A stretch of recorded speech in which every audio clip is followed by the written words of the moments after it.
আজকের গিফটটা হচ্ছে খুব বেশি স্পেশাল, কারণ হচ্ছে আমরা সাধারণত যাদের বার্থডে তাদেরকে গিফট করি, কিন্তু এক্ষেত্রে দেখা গেছে তার ব্যতিক্রম হয়েছে। আমার স্টুডেন্ট রুশাদ আজকে যখন সকালে সে পড়তে আসছে, সে আইসা বলতেছে, sir this is your gift. আমি বললাম যে কেন এটা আমার গিফট? বলতেছে, sir today is my birthday and that's why as you are my favourite teacher I love to give you gift. আমি রীতিমতো অবাক হয়েছি যে আমি বললাম যে বার্থডেতে তো আমি তোমার গিফট করবো, না স্যার আমি আপনাকে গিফট করবো। যাই হোক, রুশাদ আমাকে চমৎকার দুইটা গিফট দিয়েছে, আমি এই গিফটটা এখনো দেখি নাই, সো আমি চাচ্ছি যে আপনাদের সাথে নিয়ে দেখি। এটা হচ্ছে চমৎকার একটা কলম। Thank you so much Rushad for giving me pen, কারণ হচ্ছে আমার ইদানিং যেহেতু অনেক লেখালেখি করি, তাই লেখার জন্য আমার কলম সবসময় প্রয়োজন। তারপরে দেখা যাক এর ভিতরে কি আছে।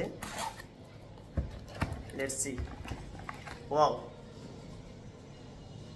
this is a highlighting pen. Thank you so much Rushad. Rushad is really talented and that's why he knows যে কোনটা দিলে স্যারের কাজে আসবে, কারণ স্যার যেহেতু মোটামুটি একটু পড়াশোনাও করে, তাহলে যাক হাইলাইটিং কাজে ইউজ করা যাবে। Thank you Rushad. তারপরে এর ভিতরে আছে একটা chocolate, wow dark, that's really fantastic. তারপরে এখানে আছে আরো দুইটা কিটক্যাট, ওয়াও অ্যামেজিং। তারপরে যেটা আছে, তারপরে এখানে হচ্ছে চমৎকার একটা cup. So this is the gift from Rushad, and thank you so much Rushad for sending me this kind of wonderful gift, and especially for your birthday, and I'm really happy and many happy to return your birthday. May Allah bless you and the way you are moving forward, and go ahead, and always best wishes for you. Take love from my side.